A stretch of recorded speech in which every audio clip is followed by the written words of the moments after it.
Imagine this. You wake up from your sleep, your soul is frozen and full of intense pressure. As you're in the state of paralysis, a black figure appears with authority and malicious intent. It's a spiritual experience that it is very real. But what is the reason behind this terrible experience? Stick with me because this is the foundation for understanding sleep paralysis. The spirit realm is not an abstract, lawless world like Western culture makes it out to be. It is actually quite the opposite. It's a complete legal system that revolves around the word of God. God is the judge, and Satan, which in Greek literally means the accuser, is just that. He's accusing. And he's coming with a lawsuit. He isn't a red guy with horns, big teeth, and a pitchfork. He's a cunning genius with a diabolical scheme. The lawsuits are presented to God in a place called the courts of heaven. Colossians 2:14-15 says this, having wiped out the handwritings of requirements formed against us, which was contrary to us, and having taken it out of the way, nailing it to the cross, having disarmed principalities and powers, he made a public spectacle of them, triumphing over them in it. This passage clearly states that the weapons of the demonic beings, such as principalities and powers, are handwritings of requirements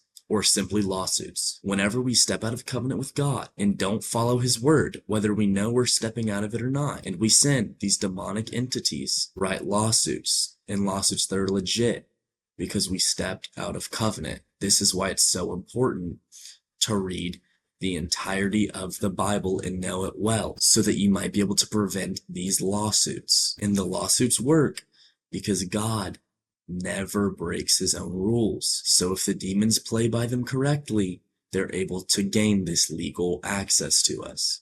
The law is the word of God, and demons weaponize it against us. Now this is where things get very sinister. These demonic entities hate you with all of their being, and from the beginning of mankind have done everything in their power to keep people out of the fullness of relationship with the Godhead. From the serpent in the garden, to the watchers creating Nephilim, to the sleep paralysis pandemic. It says in 1 Corinthians 7:4, for the wife does not have authority over her own body, but the husband does. Likewise, the husband does not have authority over his own body, but the wife does. This is the most common portion of the Word of God that demonic entities weaponize. Every male victim I have ever come in contact with that suffers from sleep paralysis has started having sleep paralysis after a sexual immoral act. And what binds a marriage in the Bible? Sex. And demons claim premarital sexual immoral acts, from masturbation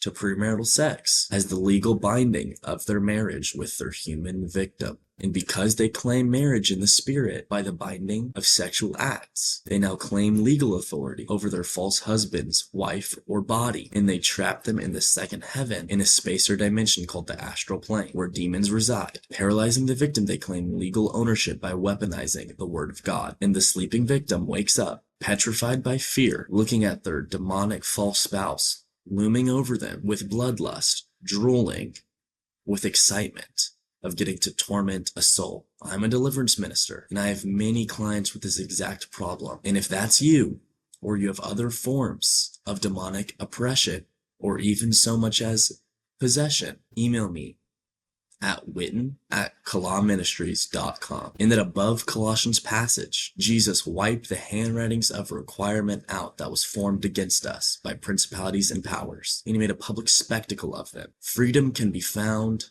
through the blood of the cross, and that's how we break the marriage covenant, through legally addressing the demonic legal right and covenant.